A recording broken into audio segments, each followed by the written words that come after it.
para mahasiswa yang saya banggakan dan yang saya cintai. Kembali ketemu dengan Pak Sri untuk bersama-sama belajar lagi. Kali ini kita akan belajar mengenai micro teaching. Dengan sendirinya setelah kalian menyimak YouTube ini, pada akhirnya kalian harus bisa menerapkan ilmu-ilmu, teori-teori yang sudah kalian peroleh. Sehingga materi ini sesungguhnya materi ilmu terapan, bukan ilmu murni, bukan pure science yang kalian hanya bisa mempelajari teorinya. Tetapi yang lebih penting adalah bagaimana kalian bisa menerapkannya. Sehingga materi ini memang cocok untuk mahasiswa-mahasiswa calon guru. Minimal mereka-mereka yang kuliah di IGIP atau FKIP dan yang sejenisnya.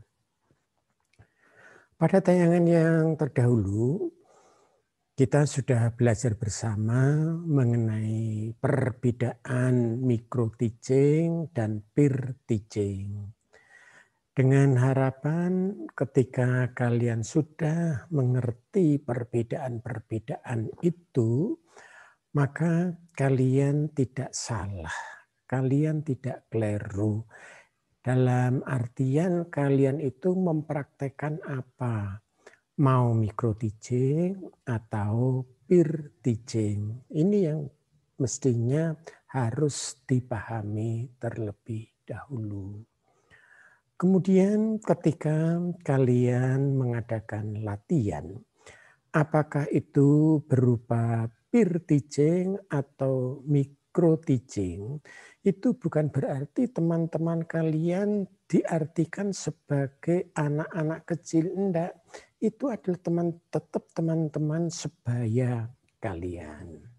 Nah, sekarang kita akan belajar bagaimana prosedur micro teaching itu. Nah, ini yang harus kalian pahami. Sehingga ketika kalian nanti harus mempraktekkan micro teaching, maka kalian akan memahaminya.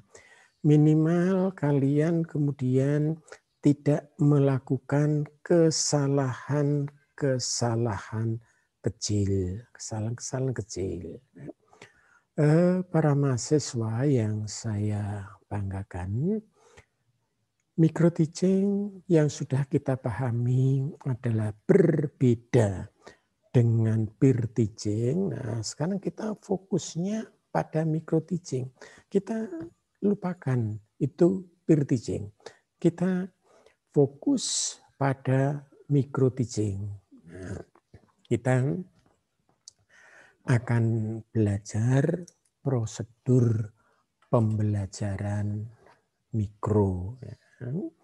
Itu ada langkah-langkahnya, dan langkah-langkah itu berangkat dari calon guru mempergunakan keterampilan mengajar. Oleh karena itu, kalian harus memahami terlebih dahulu, mengetahui keterampilan-keterampilan mengajar itu berupa apa saja. Keterampilan mengajar itu bermacam-macam. Ada keterampilan bertanya antara lain, keterampilan memberikan penguatan dan lain sebagainya. Ini harus kalian pahami, harus kalian ketahui. Nah, prosedur pembelajaran mikro kalau dijelaskan seperti ini. Yang pertama, memahami teori atau hasil penelitian keterampilan mengajar.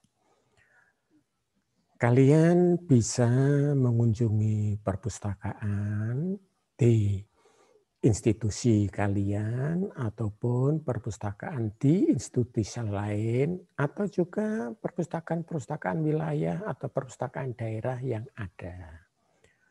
Coba kalian cari, kalian baca hasil penelitian dari mereka-mereka yang orientasinya atau permasalahan yang diselesaikan berkaitan dengan keterampilan mengajar.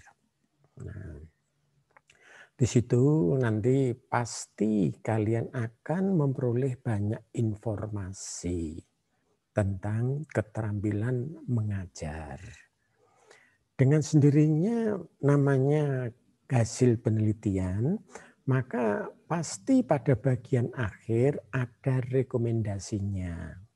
Rekomendasi ini muncul karena ditemukan keterampilan-keterampilan mengajar yang belum sesuai, belum pas. Nah, ini yang kemudian kalian jadikan sebagai bahan.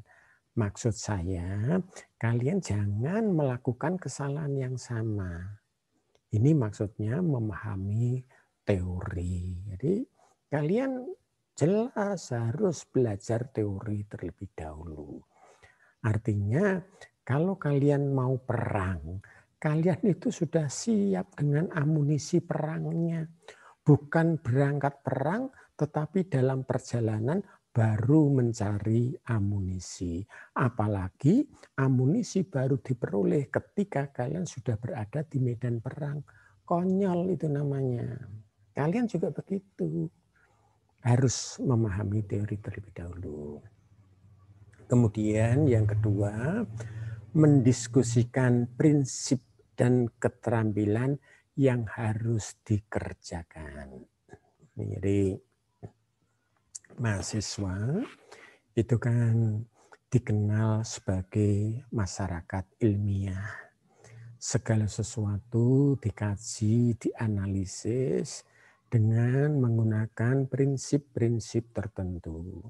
Diskusikan temuan-temuan yang kalian peroleh itu apa. Berdasarkan hasil membaca buku literatur atau berdasarkan hasil penelitian yang dilakukan oleh orang lain. Nah, kemudian kalian diskusikan. Setelah dari hasil diskusi itu dirumuskan sesuatu yang terbaik dengan sendirinya menurut kelompok kalian, maka kemudian apa yang sudah kalian peroleh itu dipraktikkan dengan teman-teman. Waktunya tidak cukup lama, waktunya cukup singkat, hanya sekitar 10 sampai 15 menit. Nah, waktu ini memang satu pihak ada yang mengatakan pendek, tetapi ada juga yang mengatakan terlalu lama.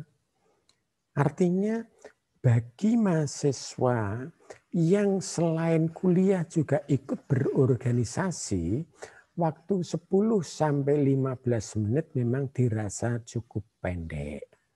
Tetapi bagi mahasiswa yang ke kampus hanya kuliah tanpa pernah ikut organisasi, rasa-rasanya waktu 10 sampai dengan 15 menit itu dirasa cukup lama. Namun itu tidak menjadi masalah ketika persiapan kalian bisa dilakukan dengan baik dan benar. Kemudian yang berikutnya direkam dengan video dan diputar sebagai bahan masukan terhadap keterampilan yang sudah dilatihkan. Memang sebaiknya ketika kalian latihan itu harus minta tolong teman kalian untuk direkam. Setelah direkam kemudian disetel ulang, dilihat bersama-sama. Kemudian dilakukan evaluasi. Ya kan? kadang-kadang orang itu tidak merasa melakukan sesuatu ketika sesuatu itu sudah biasa dilakukan. Seperti itu yang sering dilakukan oleh mahasiswa. Mahasiswa itu kan kadang-kadang ya sok-sok, taruhlah begitu, sok usil. Mungkin dia sering iseng-iseng begitu nyatat kebiasaan-kebiasaan dosennya. Misalnya saja seorang dosen terlalu sering menggunakan kata-kata ya. Jadi sedikit-sedikit ya, sedikit-sedikit ya, ya, begitu terusnya. Nah kemudian mahasiswa itu iseng-iseng dicoreti begitu. Beri tanda, selama mengajar seorang dosen mengucapkan kata-kata ya sekian kali. Misalnya sampai 50 kali. Kalau kemudian apa yang dicatat secara iseng oleh mahasiswa tadi disampaikan oleh dosen yang disampaikan kepada dosen yang bersangkutan, mungkin dosen yang bersangkutan tidak akan percaya, tidak mungkin, saya sering menyampaikan kata-kata ya sebanyak itu. Nah, permasalahannya menjadi berbeda ketika itu direkam, ya kan? Ketika itu direkam kemudian diputar ulang, orang bisa menunjukkan, nah itu loh Bu, kalau tidak percaya, loh ya kan, Ibu terlalu sering kan menyampaikan kata-kata iya. Nah demikian juga dengan kalian. Mungkin ketika proses latihan itu kalian terlalu banyak menggunakan atau melakukan gerakan-gerakan yang tidak pas.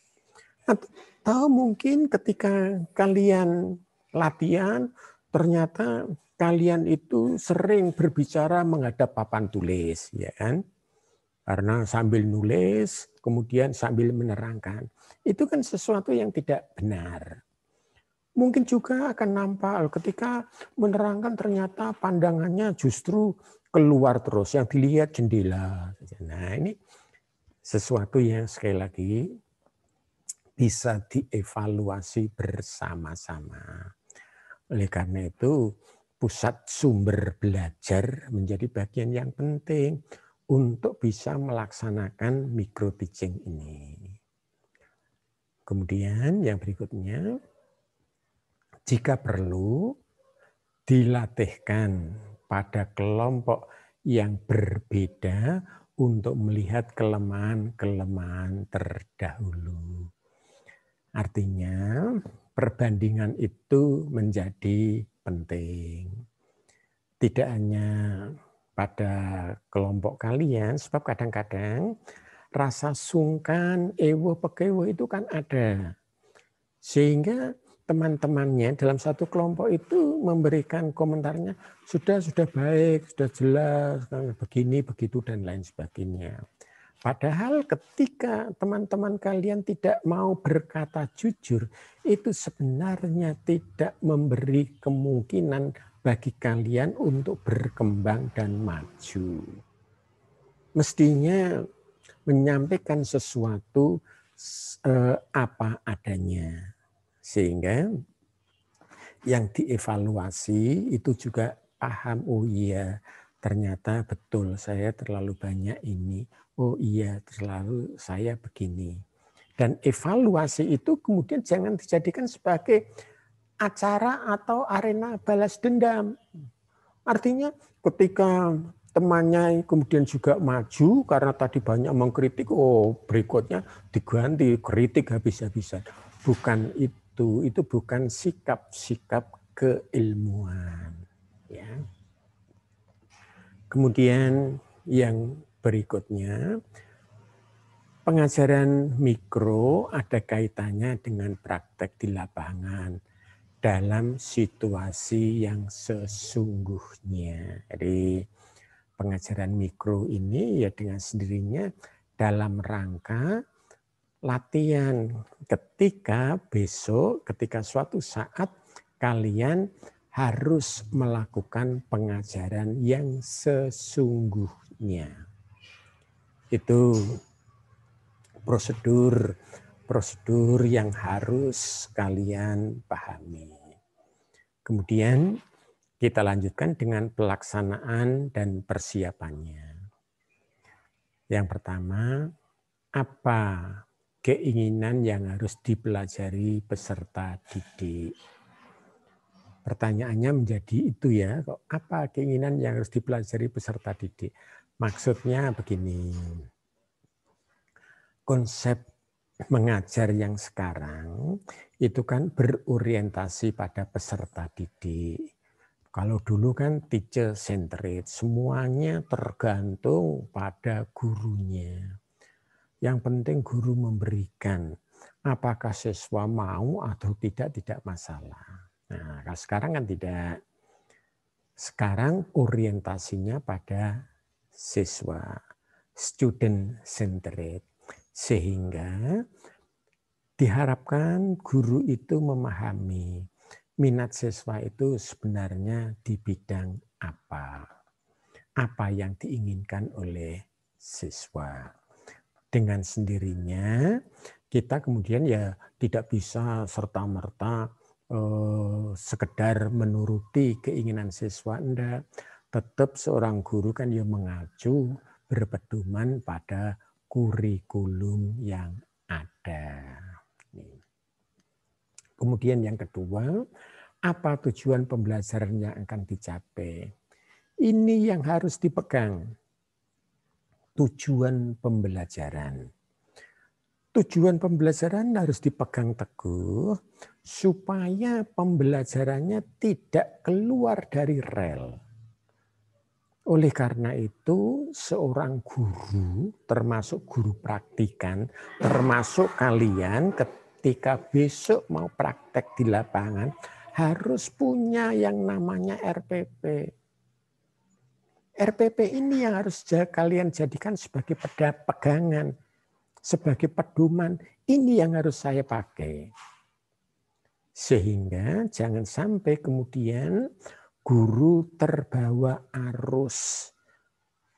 Guru terbawa oleh pertanyaan siswa yang kadang-kadang justru keluar dari materi. Guru tidak harus menjawab semua pertanyaan murid.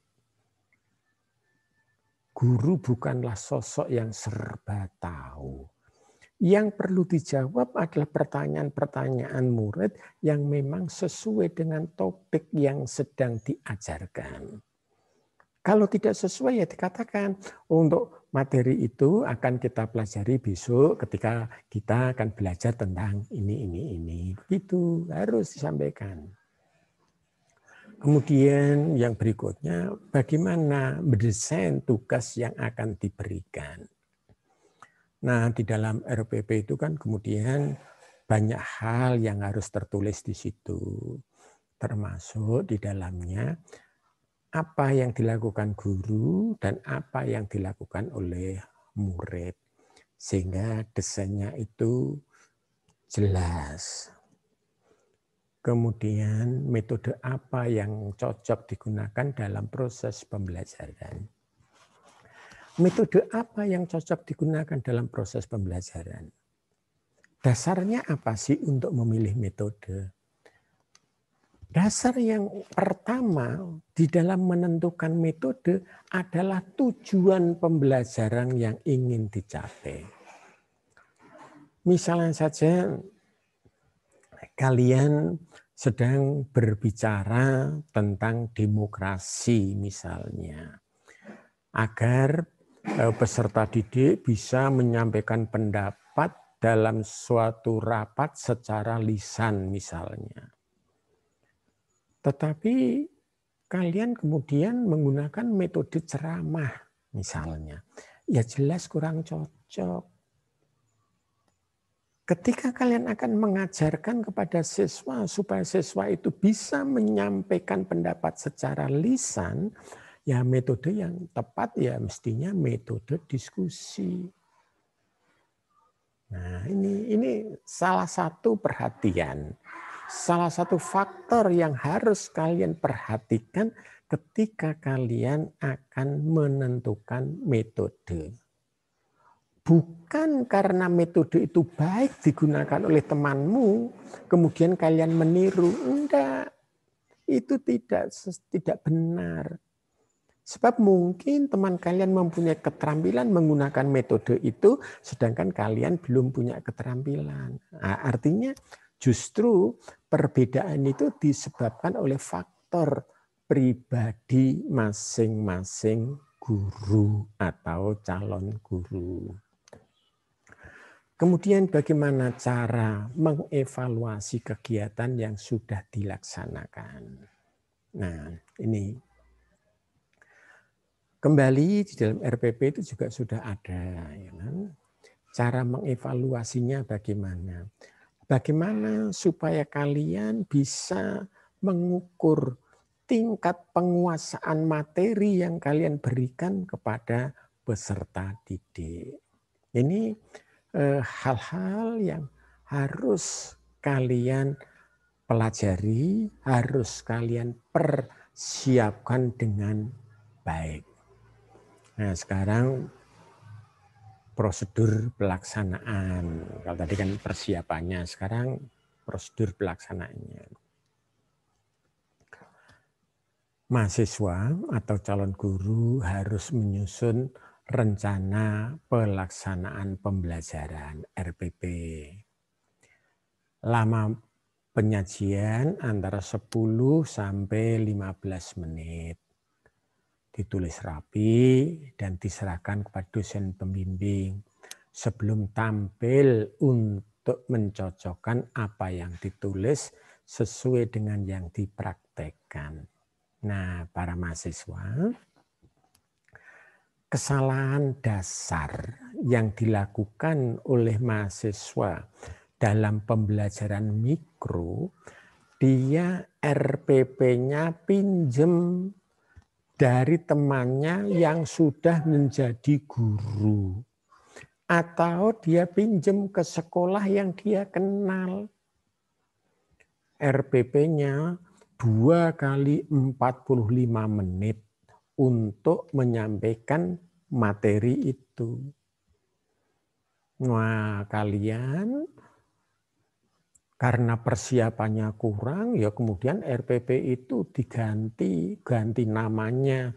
Ketika semula teman kalian namanya sekarang dirubah menjadi nama kalian. Tanggal tahunnya juga disesuaikan.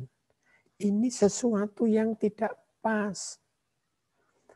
RPP yang kalian buat di dalam pembelajaran mikro ya harus disesuaikan. Kalian akan menyusun 10 atau 15 menit. Nanti kan harus ada manajemennya, ya kan? Manajemen waktu. Dari 15 menit itu berapa menit untuk pembukanya, berapa menit untuk intinya, berapa menit untuk kegiatan penutupnya. Itu harus ada. Nah, bagaimana mungkin kalian bisa menyelesaikan RPP yang kalian buat ketika RPP-nya itu tercantum 2 kali 45 menit. Ini kesalahan yang sering dijumpai. Kemudian yang berikutnya, bagi mahasiswa yang tidak tampil bertugas sebagai supervisor, observer, ataupun kegiatan-kegiatan lain, sekaligus sebagai peserta didik di kelas. Ya, di teman-temannya yang lain, yang tidak tampil, yang tidak sedang mendapat tugas giliran maju, maka dia nanti ada tugas sendiri-sendiri. Dia sebagai penilai, dia sebagai evaluator, observer, tetapi sekaligus juga sebagai peserta didik di kelas. Ya kan? Nah, di sini peran teman itu menurut saya penting sekali. Ya kan? Justru mengubah pola pikir ini yang sulit. Yang sedang bertugas juga memandang itu teman-temannya sendiri, sehingga dia tidak bisa melihat gambaran yang real. Bagaimana ketika nanti dia berhadapan dengan siswa SMP, SMA, atau yang sederajat. Teman-temannya sendiri juga begitu. Tidak mau memberikan respon yang baik. Respon yang baik itu yang saya maksudkan adalah dia memberikan catatan-catatan baik secara tertulis maupun lisan yang dilakukan oleh temannya yang tidak sesuai dengan landasan teorinya. Misalnya saja, seperti di depan saya katakan, guru menulis dan berbicara. Sehingga dia berbicara itu tidak menghadap murid, tetapi berbicara menghadap papan tulis. Ini kan salah. Tetapi temannya diam saja. Artinya apa? Artinya kesalahan itu kan tidak terkorek. Sehingga seolah-olah itu menjadi sesuatu yang benar. Nah, ketika teman-temannya itu kritis, sesungguhnya memberikan masukan tidak hanya kepada yang sedang bertugas, tetapi juga memberikan masukan kepada teman-teman yang lain. Itu. Nah, mudah-mudahan kalian akan semakin memahami manfaat pembelajaran mikro. Artinya apa? Ketika kalian mengerti, oh ternyata pembelajaran mikro itu bermanfaat sebagai berikut. Maka kemudian kalian, oh kalau begitu saya harus melaksanakan micro teaching dengan sebaik-baiknya. Manfaatnya apa? Banyak hal. Yang pertama, mengembangkan dan membantu, membina keterampilan tertentu calon guru dalam mengajar. Keterampilan tertentu. Para mahasiswa yang saya banggakan dan yang saya cintai, keterampilan bertanya saja misalnya. Di dalam praktek, ketika kalian berposisi sebagai mahasiswa, kemudian ada dosen kalian yang mengajar, dan dosen kalian memberi kesempatan siapa bertanya, apakah kemudian serta-merta mahasiswa itu bertanya? Tidak. Mahasiswa ya lebih banyak diamnya. Artinya apa? Artinya mahasiswa yang seperti ini tidak memanfaatkan keterampilan bertanya. Nah, bagaimana mungkin ketika kalian nanti sudah menjadi guru, kalian mengajak peserta didik kalian untuk mau bertanya? Oleh karena itu, saya selalu mengajak kepada para mahasiswa, bertanyalah, ini sebagai arena untuk belajar. Jadi ada kesempatan untuk belajar. Kemudian keterampilan mengajar terkontrol dan dapat dilatihkan. Para mahasiswa, kalau micro teaching itu direkam, kemudian bisa diputar ulang, maka aktivitas kalian bisa dikontrol. Artinya tidak hanya sekedar berdasarkan daya ingatnya, tetapi bisa ditunjukkan, ini loh, saya mengatakan ini ketika kalian berbicara atau melakukan itu. Misalnya saja begitu. Nih, kalau tadi saya mengatakan, kalian tadi nerangkannya kok lihat di luar, terus di jendela, terus ya ada apa toh. Nah, di situ kan kemudian ada tayangannya. Ditunjukkan, ini loh kalau tidak percaya. Nah, maka kegiatan itu bisa dikontrol. Kemudian yang berikutnya juga perbaikan atau penyempurnaan secara cepat dapat segera dilakukan. Jadi artinya begini, artinya ketika selesai latihan, kemudian langsung diputar ulang, gitu kan. Jadi evaluasi itu dilakukan sesaat setelah, bukan kemudian ditunggu setelah sekian minggu, sekian bulan baru semuanya sudah menjadi lupa. Dan tidak fresh lah, tidak fresh kalau toh itu ada tayangannya. Kemudian juga ada atau manfaat yang berikutnya adalah latihan penguasaan keterampilan mengajar lebih baik. Ya karena namanya mikro, pembelajaran kecil, maka di situ ada latihan-latihan keterampilan terhadap penguasaan-penguasaan tertentu. Kemudian saat latihan berlangsung, calon guru dapat memusatkan pembuatannya secara objektif. Calon guru dapat memusatkan perhatian secara objektif. Secara objektif. Ini yang harus kita pegang. Jadi hilangkan kesan-kesan ewuh, pekewuh, karena teman dan lain sebagainya. Kalau itu yang kalian lakukan, justru kalian tidak mengajak teman kalian dan diri kalian sendiri untuk mau berbenah diri, untuk bisa tampil lebih baik. Kemudian juga manfaat yang lain, menuntut dikembangkan pada observasi yang sistematis dan objektif. Ada observasi. Jadi tahu kondisi sebelum kalian berada atau melakukan kegiatan-kegiatan di lapangan. Kemudian juga bisa manfaatnya adalah mempertinggi efisiensi dan objektivitas penggunaan sekolah dalam waktu praktek mengajar yang relatif singkat.